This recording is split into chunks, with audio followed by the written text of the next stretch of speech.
अस्सलाम वालेकुम everyone, welcome to my channel. आज की वीडियो में हम पाक 522 का लेक्चर नंबर 3 कवर करेंगे।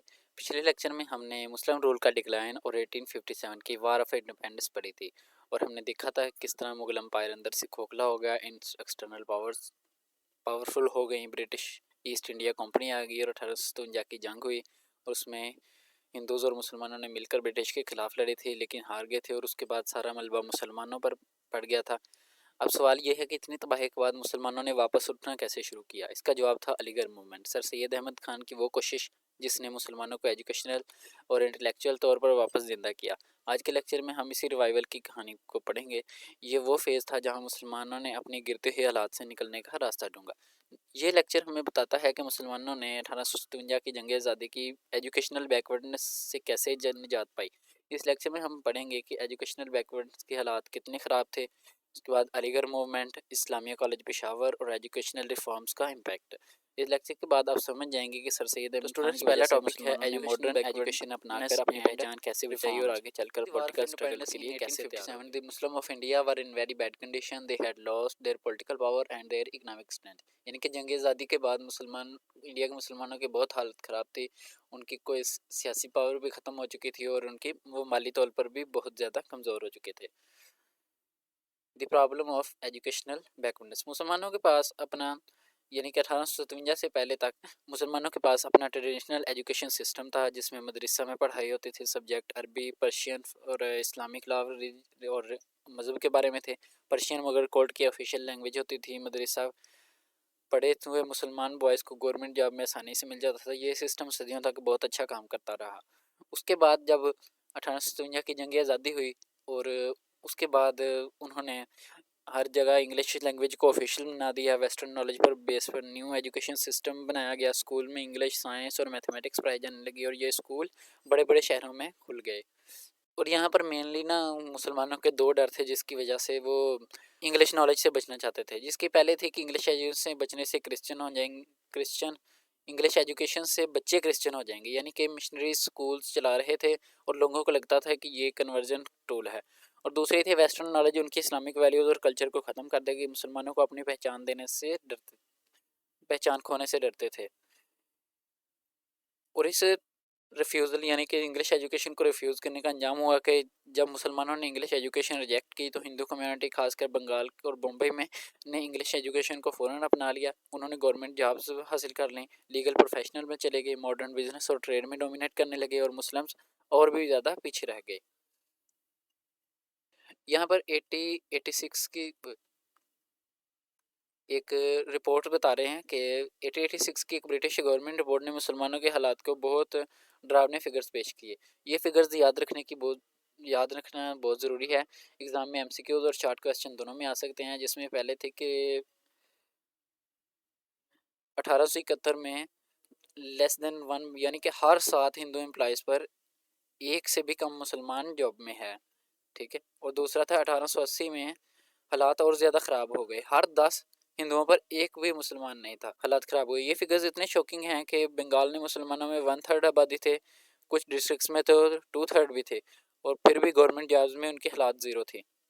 और इसका ये साइकिल था कि ये एक ऐसा चक्कर था जिसमें मुसलमान फंस चुके थे, जिसका मतलब no English education, no job तो no money can not educate children and फिर बैक टू टॉप के नो इंग्लिश एजुकेशन। उसके बाद यहाँ पर लैंग्वेज पॉलिसीज़ का इसमें जिक्र हो रहा है कि ब्रिटिश ने लैंग्वेज पॉलिसीज़ भी ऐसे बदली थी कि मुसलमानों को नुकसान बहुत ज़्यादा हो गया। 1857 से पहले पर्शियन उनकी ऑफिशियल लैंग्वेज थी और मुसलमानों के लिए अच्छा था, सरकारी ज़बान थी। 1857 के बाद पर्शियन रिप्लेस्ड उर्दू की उर्दू के साथ रिप्लेस हो गई, वो भी ठीक था। लेकिन उसके बाद जब उर्दू को हिंदी के साथ रिप्लेस करने की कोशिश की गई तो मुसलमानों में डिसकंटेंट बढ़ रहा था और फाइनली इंग्लिश गवर्नमेंट की ऑफिशियल लैंग्वेज बन गई। जो मुस्लिम सिर्फ पर्शियन उर्दू जानते थे उनके लिए जॉब्स चली गई। जब तक पर्शियन लैंग्वेज थी तब तक मुसलमानों के पास नौकरियां थी और जब इंग्लिश आई सब खत्म हो गया। और एक और बोलने वाली बात थी कि मुसलमान सरकारी दफ्तरों में सिर्फ छोटी जॉब्स पोर्टर, मैसेंजर या इंक पोर्ट बढ़ने वाले बन सकते थे, इससे ऊपर कोई उम्मीद नहीं थी। और ये कम्युनिटी थी जो सदियों तक इंडिया की रूलर रही थी। मुसलमानों के सामने एक बहुत बड़ी प्रॉब्लम थी जिसमें उनकी ट्रेडिशनल इस्लामिक एजुकेशन जो मदरसा वाली थी वो आउटडेटेड हो चुकी थी। उसमें साइंस, मैथ, हिस्ट्री नहीं पढ़ाते थे, मॉडर्न दुनिया में यूज़लेस थी। और दूसरी थी कम्प्लीटली इंग्लिश एजुकेशन, इससे अपना रिलीजियस आइडेंटिटी खो देने का डर था, इसी वजह से वो इंग्लिश एजुकेशन को रिजेक्ट कर रहे थे। और सोल्यूशन है, कोई ऐसे सोल्यूशन की ज़रूरत थी जो ऐसा तरीका था जो मॉडर्न नॉलेज भी दे और इस्लामिक फेथ भी बचाए। तो यहीं पर आती है अलीगढ़ मूवमेंट, सर सैयद अहमद खान की एक अजीम कोशिश। तो स्टूडेंट्स ये याद रखें कि सर सैयद अहमद खान 1817 में पैदा हुए थे और 1898 में उनका इंतकाल हुआ था। मुस्लिम स्कॉलर थे, रिफॉर्मर थे, ब्रिटिश गवर्नमेंट में उन्होंने काम किया था, ब्रिटिश सिस्टम भी उन्होंने देखा था और मुसलमान की सोसाइटी भी। 1857 के बाद सर सैयद अहमद ने सोचा कि मुसलमान इतने नीचे क्यों गिर गए हैं और इन्हें वापस कैसे उठाया जाए। इसका जवाब था एजुकेशन, सिर्फ एजुकेशन ही सोल्यूशन था। उनका फार्मूला था कि Muslims must learn English and modern sciences while also keeping their Islamic beliefs. तो इस सब में सर सैयद अहमद खान ने पहला कदम उठाया जिसका नाम था साइंटिफिक सोसाइटी। ये उन्होंने फॉर्म बनाई। इसका मकसद था कि वेस्टर्न बुक्स जैसे कि वेस्टर्न बुक्स की साइंस और मॉडर्न सब्जेक्ट्स को उर्दू में तर्जमा करना, ताकि मुस्लिम इंग्लिश नहीं जानते थे वो भी मॉडर्न नॉलेज हासिल कर सके। जिसमें उन्होंने दो जनरल्स जो है ना वो पब्लिश किए थे। इसमें पहला था द अलीगढ़ इंस्टीट्यूट गैजेट, यानी कि इन्फॉर्मेशन और अवेयरनेस फैलाने के लिए। दूसरा तहजीबुल अखलाक द मोहम्मडन सोशल रिफॉर्मर, इसमें मुसलमानों को बताना कि इस्लाम साइंस के ख़िलाफ़ नहीं है। सर सैयद अहमद खान का मैसेज था कि Islam is not against science and modern knowledge. The Quran itself encourages Muslims to learn and think. Blind following of old custom is the real enemy of Islam, not modern. यानी कि कुरान खुद कहता है कि सीखो सीखो, यानी अंधा पुरानी रस्मों की पैरवी असली दुश्मनी है, ना कि मॉडर्न तलीम। उसके बाद आते हैं दी मोहम्मदन एंजेलो ओरिएंटल कॉलेज, यानी कि एमएओ कॉलेज। अच्छा, ये साइंटिफिक सोसाइटी में है, कुछ पॉइंट्स हैं नोट करने वाले, वो आप याद रखिएगा। जिसमें है कि ये फाउंड कब हुई थी? ये 1864 में बनी थी। इसकी जगह थी गाज़ीपुर और ये किन्होंने बनाई थी? सर सैयद अहमद खान ने। इसका मकसद क्या था कि वेस्टर्न बुक्स को उर्दू में ट्रांसलेट करना। ठीक है, नेक्स्ट है दी एमएओ कॉलेज। ये 1875 में बना था। इसकी जगह अलीगढ़ थी और ये ऑक्सफोर्ड कैम्ब्रिज यूनिवर्सिटी का मॉडल पर बना था। ये इसकी फाउंडेशन लेड बाय थी लॉर्ड लिटन वाइसरे इंडिया 1877 और इसका पर्पस था कि teach western subjects Islamic studies together, यानी कि इस्लाम के सब्जेक्ट्स और ये जो मॉडर्न वेस्टर्न सब्जेक्ट्स हैं साइंस मैथ वगैरह उनको एक साथ पढ़ाना। सर सैयद का सबसे बड़ा अचीवमेंट एमए कॉलेज अलीगढ़ था जो कि 1875 में बना। ये कॉलेज सर सैयद अहमद का ख्वाब था जो कि हकीकत बन गया। इसका स्पेशल पर्पज़ ये था कि ये कॉलेज ऑर्डिनरी नहीं था, इसका एक मकसद था वेस्टर्न सब्जेक्ट्स जैसे कि इंग्लिश, साइंस, फिलासफी और हिस्ट्री, इस्लामिक स्टडीज़, अरबी, पर्शियन, इस्लामिक टीचिंग, ऐसी नई नस्ल तैयार करना जो दीन और दुनिया दोनों जानती हो, मॉडर्न नॉलेज भी समझती हो और इस्लामिक नॉलेज भी जानती हो, इस्लाम होने पर प्राउड और मुसलमान होने पर प्राउड भी हो। इस कॉलेज का मॉडल ऑक्सफोर्ड और कैम्ब्रिज इंग्लैंड की टॉप यूनिवर्सिटी का मॉडल पर बनाया गया। सर सैयद अहमद खान चाहते थे ताकि स्टैंडर्ड भी उन्हें जितना ऊंचा हो। सर सैयद अहमद खान ने अमीर मुस्लिम से फंड रेज किए और ब्रिटिश गवर्नमेंट ने भी सपोर्ट दी थी इसमें। इसकी फाउंडेशन 1877 में Lord Lytton viceroy of India ने कॉलेज की फाउंडेशन की। ये कॉलेज आगे चलकर अलीगढ़ मुस्लिम यूनिवर्सिटी यानी कि एएमयू बना जो आज तक इंडिया की टॉप यूनिवर्सिटी है। नेक्स्ट है the all India Mohammedan educational conference. 1886 में सर सैयद अहमद खान ने इसको बनाया था। इसका मकसद था yearly meeting of Muslim leader educational reforms to discuss community problems, और ये एक ऐसा प्लेटफॉर्म बन गया जहाँ पर सारे मुस्लिम लीडर्स बैठकर डिस्कस करते थे और इसी वजह से मुस्लिम लीग भी वजूद में आई थी। सर सैयद अहमद खान ने 1886 में all India Mohammedan educational conference की बुनियाद रखी। हर साल इंडिया के मुख्तलिफ शहरों में मीटिंग होती थी, मुस्लिम लीडर्स, एजुकेशनर्स, रिफॉर्म्स इकट्ठे होते थे, कम्युनिटी के प्रॉब्लम पर बातचीत होती थी और इस कॉन्फ्रेंस में मुसलमानों को इनक्रेज करना कि अपने शहरों से स्कूल्स और कॉलेजेस शुरू करें, स्कॉलरशिप्स के लिए फंड रेज करें और मॉडर्न एजुकेशन की अवेयरनेस फैलाएं। This conference eventually become the all India Muslim League in 1906, यानी कि ये बहुत बड़ा पॉइंट है कि सर सैयद अहमद खान की एजुकेशनल कॉन्फ्रेंस ही वो प्लेटफॉर्म था जिसने आगे चलकर मुस्लिम लीग का जन्म दिया और मुसलमानों को नए लीडर पैदा करके दिए। हम इसकी इम्पोर्टेंस देखें तो अलीगढ़ मूवमेंट सिर्फ एक कॉलेज की बात नहीं थी, ये पूरी मुस्लिम कौम रिवाइवल की मूवमेंट थी। इस मूवमेंट ने पूरी एक नस्ल तैयार की जो कि बाद में जाके पाकिस्तान मूवमेंट के लीडर बने, जिनमें लियाकत अली खान थे, कायद आज़म मोहम्मद अली जिन्ना थे। कुछ लोग कहते हैं कि sir Syed Ahmad Khan pro British थे, लेकिन हमें उनका वक्त समझना चाहिए। 1857 के बाद मुस्लिम ब्रिटिश से लड़ नहीं सकते थे, वो बिल्कुल कमज़ोर थे। पहले ज़रूरी था कि मुसलमानों को एजुकेशन दी जाए, वो स्ट्रॉन्ग बने और ब्रिटिश के साथ कॉपरेशन की वजह से ही ये सब पॉसिबल हुआ। यहाँ पर एक है पॉइंट कि his policy was practical not just loyal. तो स्टूडेंट्स नेक्स्ट रहता है Islamia college Peshawar, the Aligarh spirit in the frontier. College north west frontier province NWFP अब खैबर पख्तूनख्वा कहलाता है, वहाँ पर बनाया गया। 1901 में सिर्फ एक कॉलेज नहीं था बल्कि एडवर्ड्स कॉलेज था जो कि क्रिश्चियन मिशनरीज चला रहे थे। हायर एजुकेशन के लिए अलीगढ़ या लाहौर जाना पड़ता था जो कि बहुत महंगा पड़ता था। मुस्लिम स्टूडेंट्स के लिए अपनी प्रोविंस में कोई अपना कॉलेज नहीं था, गरीब फैमिलीज़ के लिए बहुत दूर जाना भी पॉसिबल नहीं था। और इसके डिफरेंट फाउंडर्स हैं, जिसमें पहले हैं साहिबजादा अब्दुल कयूम खान 1863, और दूसरे हैं सर जॉर्ज रॉस कैपल जो कि British chief commissioner of NWFP, उन्होंने सपोर्ट दिया था, जो कि इस वक्त के खैबर पख्तूनख्वा के चीफ कमिश्नर थे।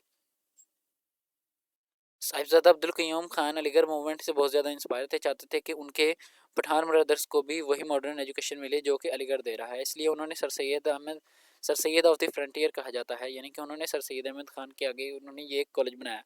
सर जॉर्ज रूस कैपल अक्लमंद ब्रिटिश ऑफिसर थे, समझते थे कि एजुकेशन मुस्लिम्स उनके बेटर पार्टनर होंगे, इग्नोरेंट मुस्लिम से नहीं थी। उन्होंने अब्दुल कयूम खान को पूरा सपोर्ट दिया था। इस्टेब्लिशमेंट ऑफ द कॉलेज ये 1913 में बना। 300 एकड़ पर हिस्टोरिक खैबर पास था। उसके बाद large hall, mosque, hostel, playing fields, ये सब कुछ इसमें था। इसका मकसद था कि modern education plus Islamic identity, और इसमें सिलेबस था इंग्लिश, साइंस, आर्ट्स और इस्लामिक स्टडीज़। नेक्स्ट इसमें टीचर्स थे, many were graduate from Aligarh, यानी कि मोस्टली जो टीचर्स थे इसमें वो सारे अलीगढ़ से ग्रेजुएट थे। इसकी कनेक्शन देखें अलीगढ़ के साथ, तो इस्लामिया कॉलेज और अलीगढ़ का कनेक्शन बहुत स्ट्रॉन्ग था। उसमें टीचर वही थे जो कि अलीगढ़ से ग्रेजुएट थे, और स्पिरिट ये थी कि सर सैयद अहमद खान का मैसेज और रूप और आगे लेकर जाया जाए, और इसका सिलेबस भी अलीगढ़ वाला ही था। कायदे उनका अपनी जो वसीयत आना यानी कि विल थी कि जिन्होंने अपनी वसीयत में 10 इंस्ट्रक्शन दी थी, जिनमें अलीगढ़ का भी जिक्र किया था, यानी कि Aligarh Muslim University, Islamia college Peshawar and Sindh Madrasa Karachi. इससे पता चलता है कि जिन्ना के लिए ये इंस्टीट्यूशन कितनी इंपॉर्टेंट थी। इसका हम रोल देखें पाकिस्तान की तहरीक में, तो इस्लामी कॉलेज पेशावर ने पाकिस्तान तहरीक के लिए बहुत से एक्टिव रोल प्ले किए, जिसमें स्टूडेंट्स और टीचर ने मुस्लिम लीग को ओपनली सपोर्ट किया और पाकिस्तान का पैगाम फैलाया, जबकि वहाँ कांग्रेस और नेशनलिस्ट पार्टीज़ डोमिनेट कर रही थी। कॉलेज में ऐसे लीडर प्रोड्यूस किए जो कि बाद में जाके पाकिस्तान की खिदमत कर सके। एग्जाम्पल है साहिबजादा खुर्शीद, जो कि इस कॉलेज से पहले एडमिट होने वाले स्टूडेंट थी, बाद में खैबर पख्तूनख्वा के पहले गवर्नर बने। इसका हम इम्पैक्ट देखें तो पहली बार 1857 के बाद मुसलमानों ने क्रिटिकली अपने प्रॉब्लम्स के बारे में सोचना शुरू किया। सर सैयद अहमद खान ने रीज़न और रेशनल थॉट की तरफ बुलाया। उन्होंने बताया कि इस्लाम साइंस के खिलाफ नहीं है, बल्कि कुरान खुद सोचने और सीखने का तरगीब देता है, और उन्होंने तहजीबी अखलाक के ज़रिए ये मैसेज दूर दूर तक फैलाया था। ऑर्थोडॉक्स मुसलमान जो कहते थे कि मॉडर्न एजुकेशन हराम है, उन्हें चेंज किया, मुसलमानों को नए तरीके और नई तर्ज फ़िक्र दिया। This movement gave Muslim a new confidence and new direction. It showed them that they could be modern without losing their identity. अभी हम पॉलिटिकल कंसाइजनेस की देखें तो अलीगढ़ के ग्रेजुएट्स को ब्रिटिश सिस्टम की समझ थी, इंग्लिश आती थी, लॉ और पॉलिटिक्स का इलम था, इसलिए मुसलमानों के इंटरेस्ट को इफेक्टिवली रिप्रेजेंट कर पाते थे और ब्रिटिश गवर्नमेंट के सामने जाहिर कर पाते थे। मोहम्मदन एजुकेशनल कॉन्फ्रेंस 1886 तो मुस्लिम लीग 1906, ये एक बहुत इंपॉर्टेंट एवेल्युएशन हुई, जिसमें पहले 1886 में मोहम्मदन एजुकेशनल कॉन्फ्रेंस बनी, फिर यहाँ पर सारे लीडर्स इकट्ठे होते थे सोचने के लिए, और उसके बाद 1906 में ऑल इंडिया मुस्लिम लीग बन गई, और उसके बाद पाकिस्तान मूवमेंट हुई।